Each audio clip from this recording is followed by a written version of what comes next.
A CPAD convida a todos para a 23ª Conferência de Escola Dominical em João Pessoa, Paraíba. Plenárias, seminários e workshops de 17 a 20 de setembro na Assembleia de Deus. Avenida Coelho, Lisboa, 553, Jaguaribe. Com a presença de Cláudio Honor de Andrade, Alexandre Coelho, Elianai Cabral, César Moisés e tantos outros. Inscrições e informações no site editoracpad.com.br/eventos. 23ª Conferência de Escola Dominical em João Pessoa. Uma realização CPAD.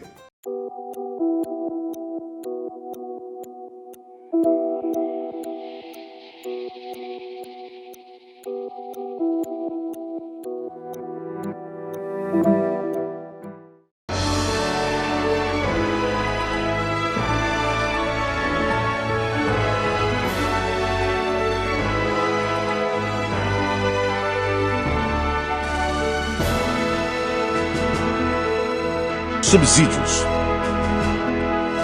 Lições bíblicas. Adultos. Lição 6. Conselhos gerais.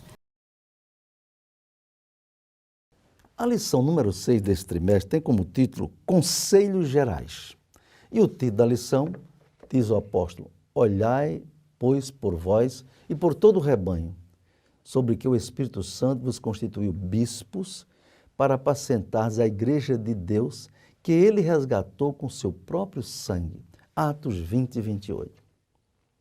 Face à importância da missão dos líderes nas igrejas, Paulo recomenda que os mesmos tenham a consideração e o respeito por parte da comunidade, visto que aqueles líderes deixaram sua vida profissional ou particular para se dedicarem tempo inteiro à obra do Senhor.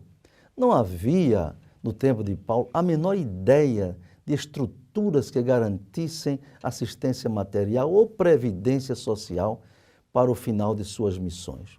Tudo era feito por fé, atendendo ao chamado divino. Ele exortou de forma direta e oportuna, dizendo: digno é o obreiro do seu salário. 1 Timóteo 5,18. Seguiu o ensino de Cristo, quando ele mandou os 70 discípulos, enviados como verdadeiros evangelistas, aos mais diversos lugares. Quando fossem acolhidos em alguma casa, ele disse: ficai na mesma casa, comendo e bebendo, do que eles tiverem, pois digno é o obreiro de seu salário. Não andeis de casa em casa, Lucas 10, 7. E revela outra faceta de um líder que, além de se preocupar com o trabalho, com a igreja, com a missão, dá valor a pessoas, dá valor à pessoa do liderado ou do seu discípulo, orientando-o quanto aos cuidados com a saúde de Timóteo. Ao que parece, o jovem obreiro sofria de enfermidades no estômago e Paulo dava uma receita caseira para aliviar seus problemas, como você lê 1 Timóteo 5,23. Uma lição para os pastores, líderes de hoje, que não se esqueçam do bem-estar de seus liderados, de suas famílias, e incluam em seus projetos assistência aos obreiros, principalmente aos que vivem do Evangelho em tempo integral. No trecho seguinte de sua carta, Paulo volta-se para o relacionamento entre servos cristãos e seus patrões, não crentes ou cristãos. É um verdadeiro preceito de relações humanas no trabalho, sob a ótica de um líder que não via só o lado espiritual dos crentes, mas seus relacionamentos e problemas de ordem humana, emocional. Em seguida, o apóstolo dos gentios demonstra sua visão ampla da vida cristã, quando exorta sobre a questão das ambições humanas, do amor ao dinheiro e do desejo exacerbado de busca de riquezas materiais. Sem dúvida, nesta análise da carta de Paulo a Timóteo, temos muitas lições preciosas para a liderança cristã e para os crentes em geral. Nesta lição, vemos que Paulo dá grande importância aos ministros de Cristo. O apóstolo Paulo demonstrava seu cuidado e zelo pelo ministério e pelos obreiros cristãos.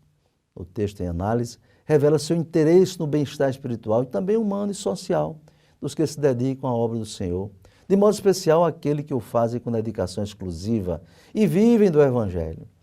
E chama a atenção para a manutenção dos obreiros que se dedicam à obra em tempo integral. Começa dizendo que o obreiro é digno do seu salário. Paulo sentiu a necessidade de doutrinar sobre o sustento dos obreiros que se dedicavam à obra em tempo integral, tendo deixado suas atividades seculares para trás. Os presbíteros, diz ele, que governam bem, sejam estimados por dignos de duplicada honra, principalmente os que trabalham na palavra e na doutrina. 1 Timóteo 5,17. Boa parte dos líderes era formada por anciãos escolhidos pela liderança da igreja para cuidarem do rebanho em formação.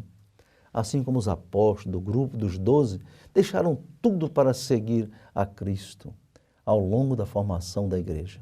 Muitos que se convertiam sentiam o chamado de Deus para se dedicar aos mistérios da obra do Senhor. E nessa parte deve haver bom senso, coerência e equilíbrio.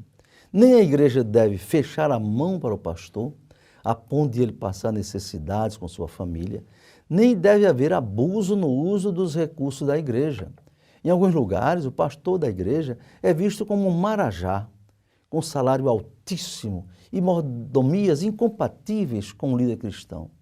Até os que se apropriam das rendas da igreja para usá-las em proveito próprio, comprando veículos de luxo, mansões, moedas estrangeiras e imóveis para si e para a sua família.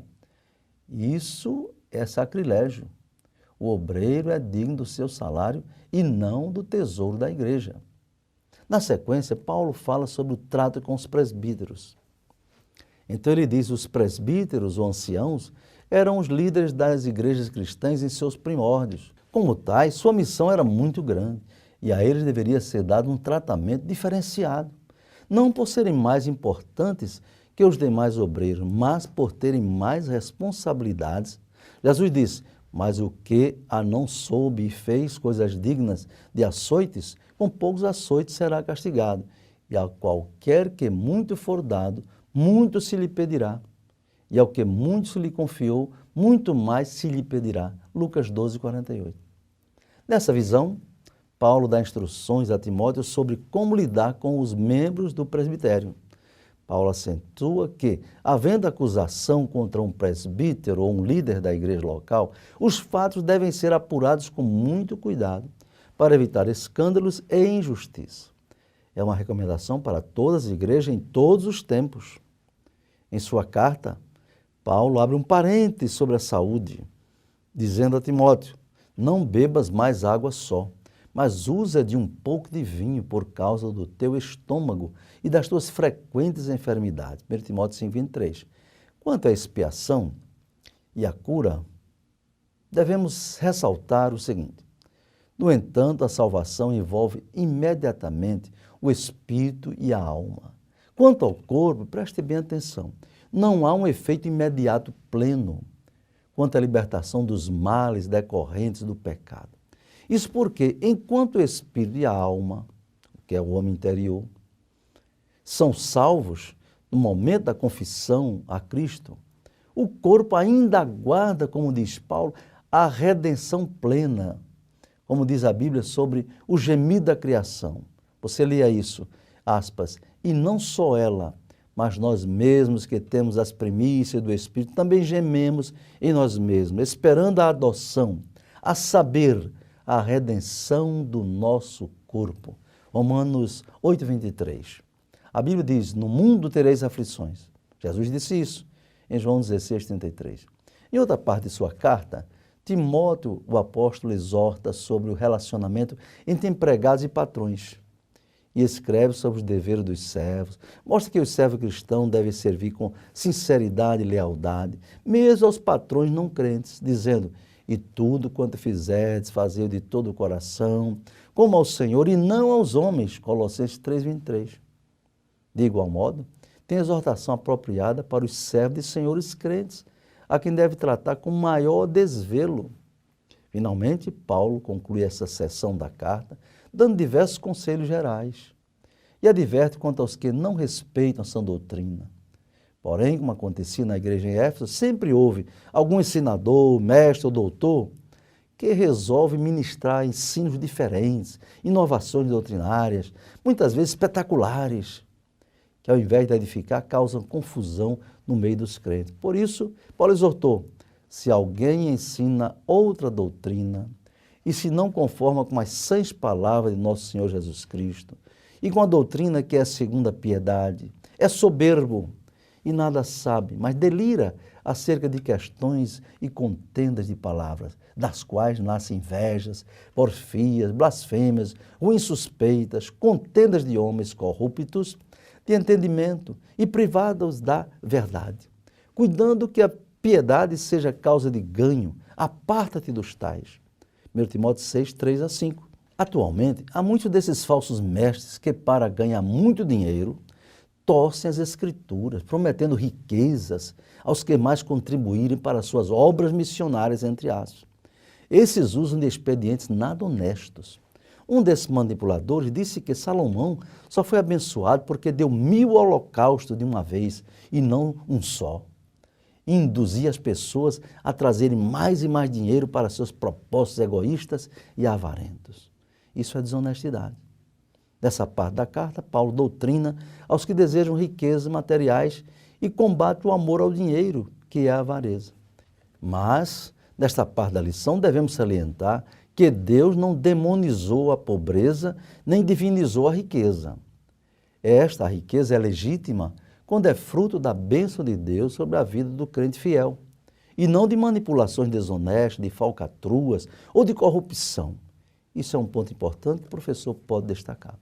Que Deus abençoe e que esta lição seja uma bênção para nós e para nossos alunos. CPAD, 75 anos. A editora da Escola Dominical.